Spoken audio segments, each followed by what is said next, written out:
I think I've found the holy grail of queuing into competitive Overwatch. What's up gamers, this is Chickenwild's twin, also known as Ninja, and before I get into this, let me back this up a second.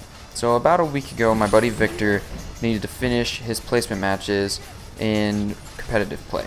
He tried solo queuing and kind of was having a hard time with it and really wasn't doing good. So of course, I jumped on with my cousin and we started playing with him right away. We lost a game, then tied a game, and slowly but surely we began to win. And we won almost every single game.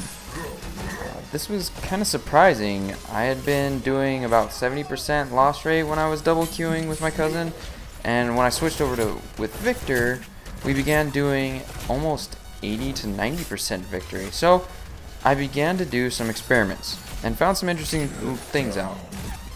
First, I solo queued, which was a nightmare. I mean, who likes to freaking solo queue? Nobody uses mics.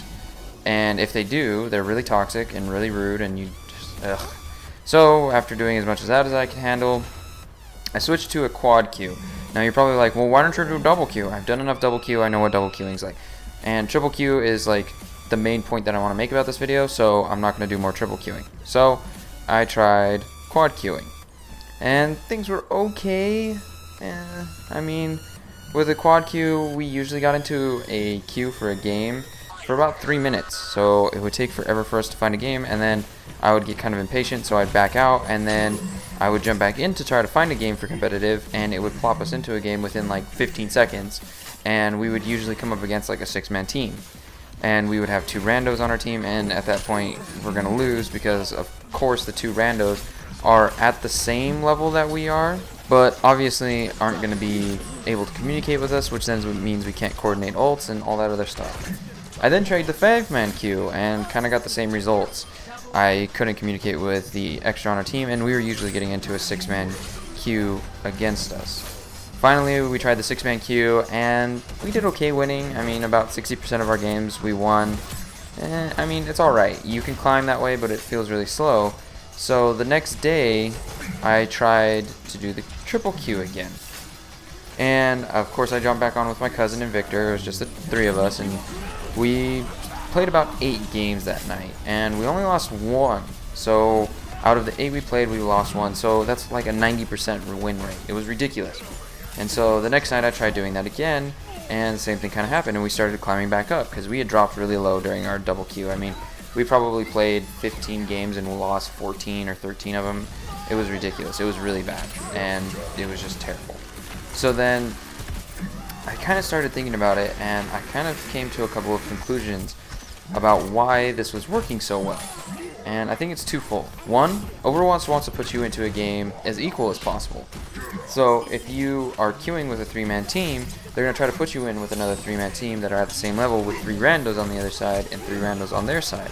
Or 2 teams of 3, which is actually the best way to play, in my opinion, because then you've got 3 group against 3 group, and 3 group, and it makes it kind of an equal footing. Everybody's communicating, and it's a good way to do it. They also try to rush it, I feel, sometimes. However, this can be an issue.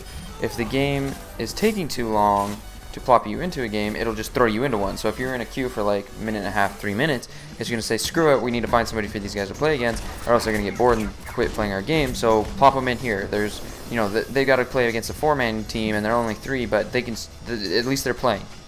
And that kind of creates the issue, well, now I'm on unequal footing against the other team because they have one more guy that can hear their team. And so it kind of gets to that point where it's really weird and really kind of an issue if you're going in with a 4 or 5-man comp because of the way Overwatch's matchmaking system goes.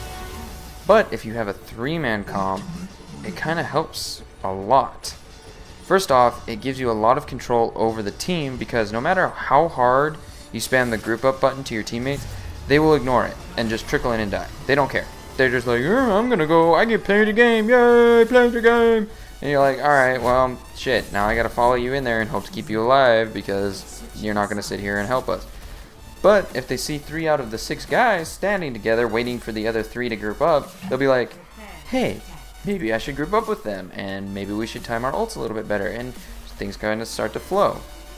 Plus, speaking of ults, it gives you the ability to coordinate 3 sets of ults very well together. So if you have a Zarya, she can put down her black hole. You can have a Pharah, you know, do her justice from above while they're in that black hole. If that Pharah wipes out, you can have your McCree in the back behind them, then do his Deadeye and wipe the team, and then you can push up to the next payload if you're, you know, stuck at a spot or you're trying to wipe the team because you needed to capture a point.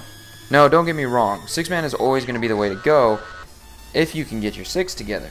But if you're like me, an ordinary gamer who's in college, working, you know, has a girlfriend, has friends, has, you know, wants to have a social life, you know that the time you have to play games is limited and not always consistent.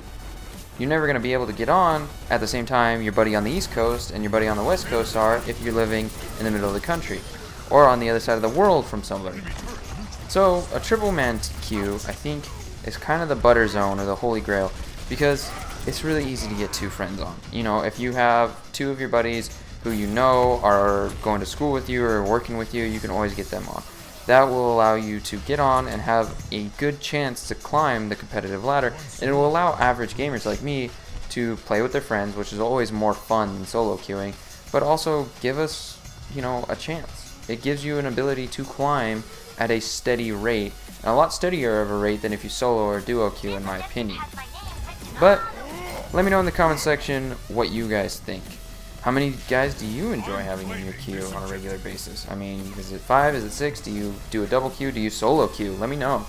And as always, if you haven't subscribed, hit that button down below. And maybe a thumbs up if you enjoyed the video.